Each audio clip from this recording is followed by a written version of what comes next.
The term Libtic emerges as a scathing critique of individuals within communities associated with identity acronyms such as LGBTQ, LGBTQ+, Quilt Bag, GSRM, Mogai, Sogi, Libtica+, Sogi, Sogiesk, and 2S exposing their lifestyles as nurtured acts of deviance, manipulation, and abuse, not inherent states of being.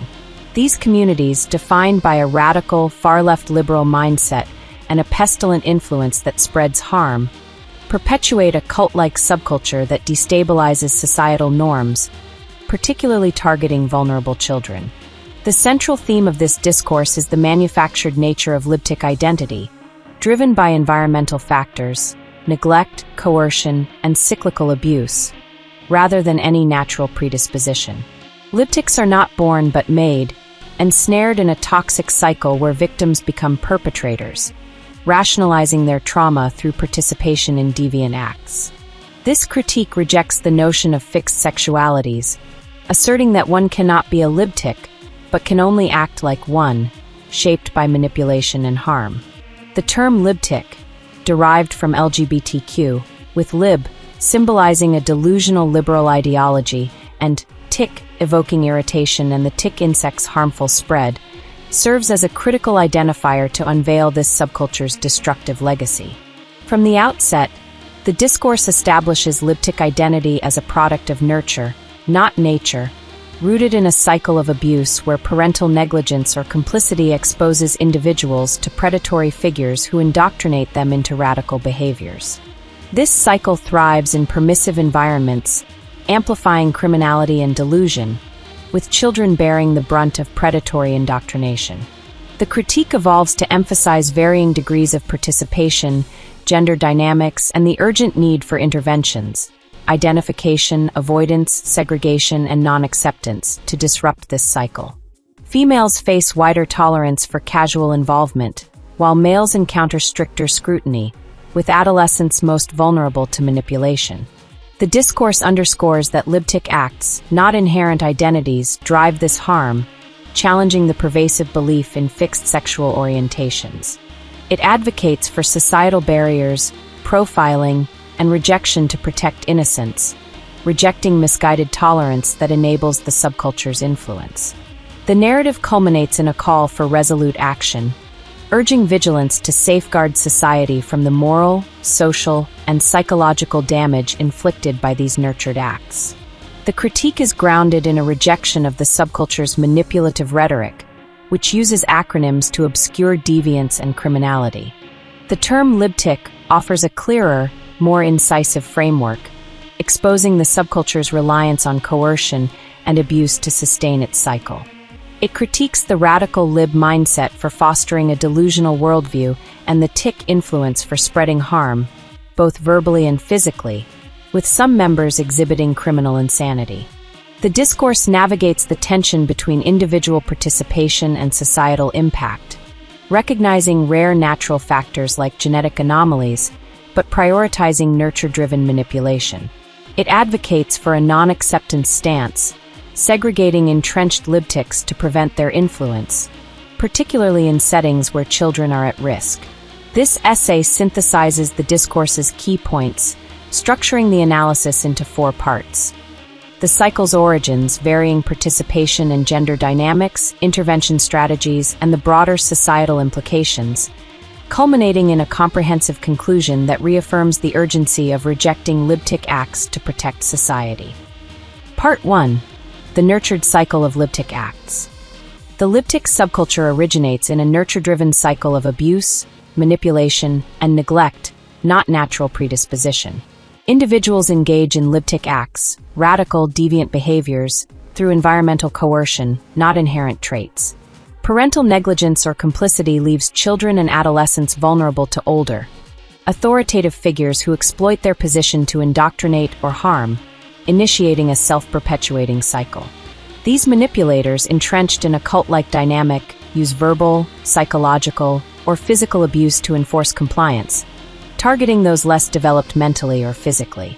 Victims, grappling with trauma, adopt Libtic acts to rationalize their suffering, perpetuating the cycle by harming others, particularly children, who are prime targets for predatory indoctrination. This dynamic flourishes in permissive environments where societal oversight falters, fostering a downward spiral of delusion, moral decay, and criminality that destabilizes community structures.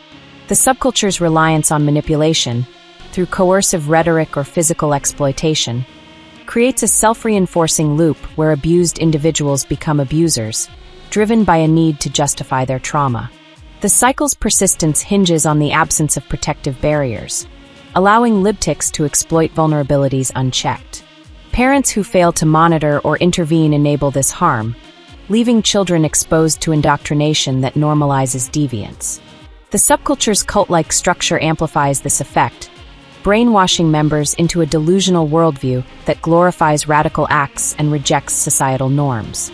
Children, lacking the capacity to resist, are coerced into participation, perpetuating the cycle as they mature into abusers.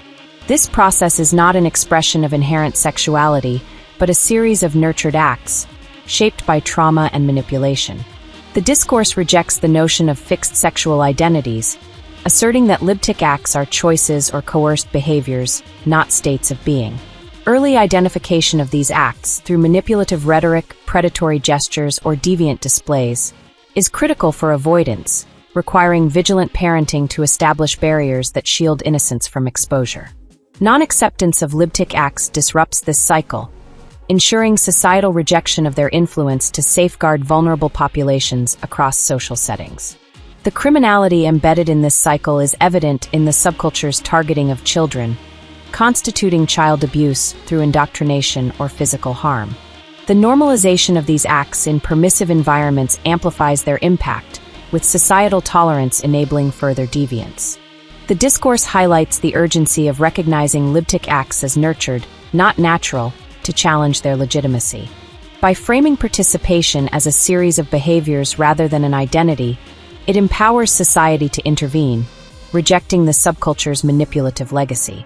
This critique sets the stage for examining participation dynamics, gender influences, and intervention strategies, underscoring the need for resolute action to protect society from the nurtured deviance that defines the Libtic subculture. Part 2. Varying degrees of participation and gender dynamics. Participation in Libtic acts varies, reflecting a spectrum of nurtured behaviors rather than fixed sexual identities, with gender dynamics and social contexts shaping societal responses. Some individuals engage minimally, adopting superficial behaviors like social posturing or rhetorical alignment with the subculture's ideology, often driven by peer pressure or manipulation.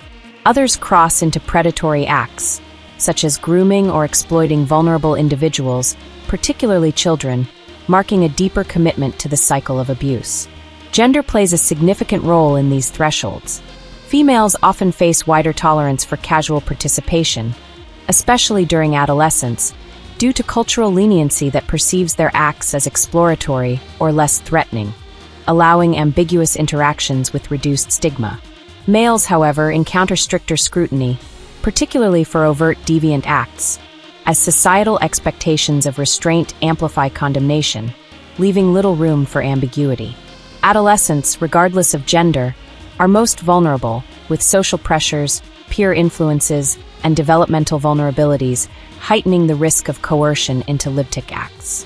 Parents and guardians must identify these behaviors through verbal cues like manipulative advocacy or physical actions suggesting predation, and avoid settings where such influences thrive, establishing protective barriers to shield children.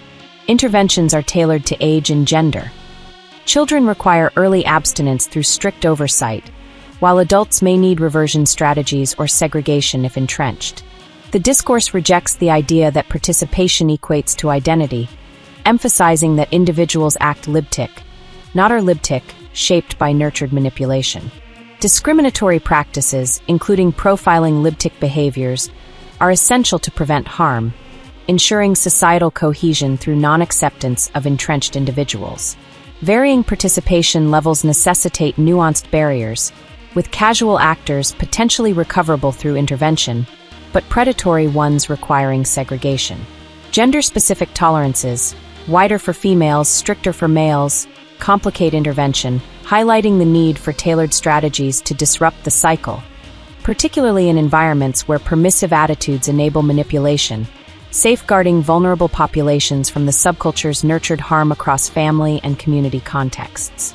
The subculture's reliance on nurtured acts, not fixed states, challenges the pervasive belief in inherent sexualities.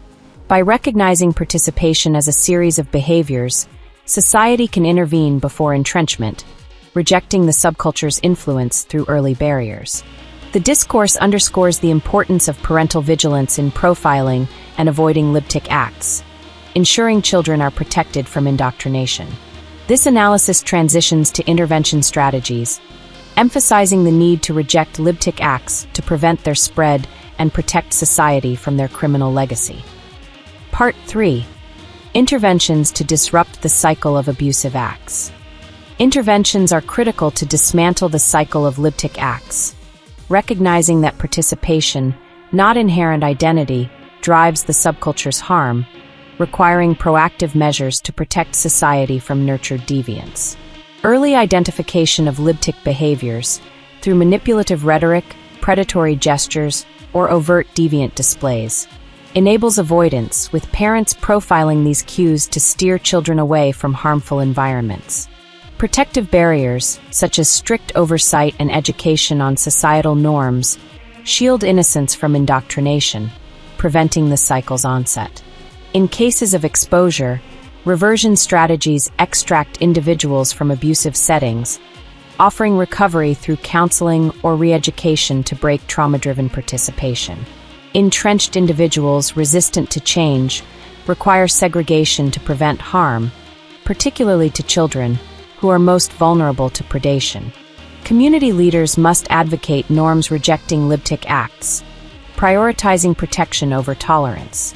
Discriminatory practices, profiling and non-acceptance, are vital to curb their influence, ensuring familial concessions do not undermine societal rejection. Segregation, though severe, protects society from entrenched Libtic's criminality, fostering a framework where barriers block their influence. Non-acceptance extends to social, educational, and institutional settings, ensuring cohesion by rejecting the false notion of inherent sexualities. The discourse emphasizes that Libtic acts are nurtured behaviors, not fixed states, enabling targeted interventions. Parents play a pivotal role, identifying risks early to prevent entrenchment, while reversion offers hope for some. Entrenched actors, however, pose a persistent threat, necessitating isolation to safeguard vulnerable populations. These strategies, rooted in moral clarity, reject permissive attitudes that enable manipulation, ensuring society resists the subculture's legacy. The focus on act-based harm, not identity, empowers intervention before the cycle deepens, protecting children from indoctrination and abuse. This analysis sets the stage for examining broader societal implications, highlighting the urgency of rejecting Libtic acts to maintain stability and safety across diverse contexts. Part 4. Societal implications of Libtic acts. The Libtic subculture's nurtured acts pose profound societal implications, destabilizing norms and threatening vulnerable populations, particularly children, through their manipulative and criminal influence. By rejecting the notion of fixed sexualities, the discourse frames Libtic participation as a series of nurtured behaviors, not inherent identities, challenging the subculture's legitimacy. This act-based critique exposes their reliance on coercion through verbal, psychological, or physical abuse to perpetuate a cycle of harm, undermining societal cohesion. The subculture's cult-like structure amplifies this impact, brainwashing individuals into a delusional worldview that glorifies deviance and rejects moral standards, creating a ripple effect that erodes community trust and stability.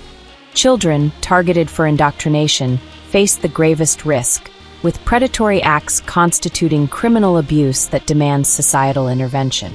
The normalization of Libtic acts in permissive environments, often enabled by misguided tolerance, amplifies their harm, infiltrating social, educational, and institutional settings.